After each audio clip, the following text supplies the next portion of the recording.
परमेश्वर की आत्मा के द्वारा लिखी गई पवित्र किताब बाइबल। पहला कुरिन्थियों की पत्री अध्याय 3। भाइयों, मैं तुमसे इस रीति से बातें न कर सका जैसे आत्मिक लोगों से, परंतु जैसे शारीरिक लोगों से और उनसे जो मसीह में बालक है। मैंने तुम्हें दूध पिलाया, अन्न न खिलाया, क्योंकि तुम उसको नहीं खा सकते थे, वरन अब तक भी नहीं खा सकते हो, क्योंकि अब तक शारीरिक हो। इसलिए कि जब तुम में डाह झगड़ा है तो क्या तुम शारीरिक नहीं और क्या मनुष्य की रीति पर नहीं चलते? क्योंकि जब एक कहता है मैं पौलुस का हूँ और दूसरा मैं अपुल्लोस का हूँ, तो क्या तुम मनुष्य नहीं? अपुल्लोस क्या है और पौलुस क्या है? केवल सेवक, जिनके द्वारा तुमने विश्वास किया, जैसा हर एक को प्रभु ने दिया।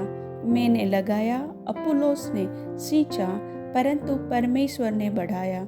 इसलिए न तो लगाने वाला कुछ है और न सींचने वाला, परंतु परमेश्वर ही सब कुछ है जो बढ़ाने वाला है। लगाने वाला, सींचने वाला दोनों एक है, परंतु हर एक व्यक्ति अपने ही परिश्रम के अनुसार अपनी ही मजदूरी पाएगा, क्योंकि हम परमेश्वर के सहकर्मी हैं। तुम परमेश्वर की खेती और परमेश्वर की रचना हो। परमेश्वर के उस अनुग्रह के अनुसार जो मुझे दिया गया, मैंने बुद्धिमान राजमिस्त्री के समान नींव डाली और दूसरा उस पर रद्दा रखता है।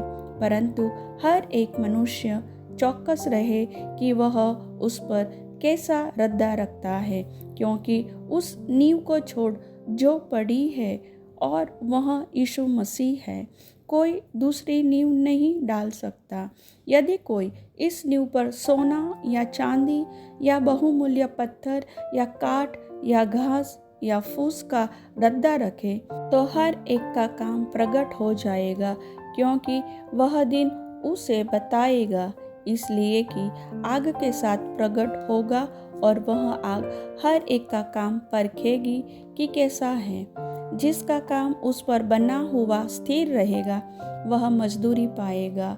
यदि किसी का काम जल जाएगा तो वह हानि उठाएगा, पर वह आप बच जाएगा, परंतु जलते जलते। क्या तुम नहीं जानते कि तुम परमेश्वर का मंदिर हो और परमेश्वर का आत्मा तुम में वास करता है? यदि कोई परमेश्वर के मंदिर को नष्ट करेगा तो परमेश्वर उसे नष्ट करेगा, क्योंकि परमेश्वर का मंदिर पवित्र है और वह तुम हो। कोई अपने आप को धोखा न दे।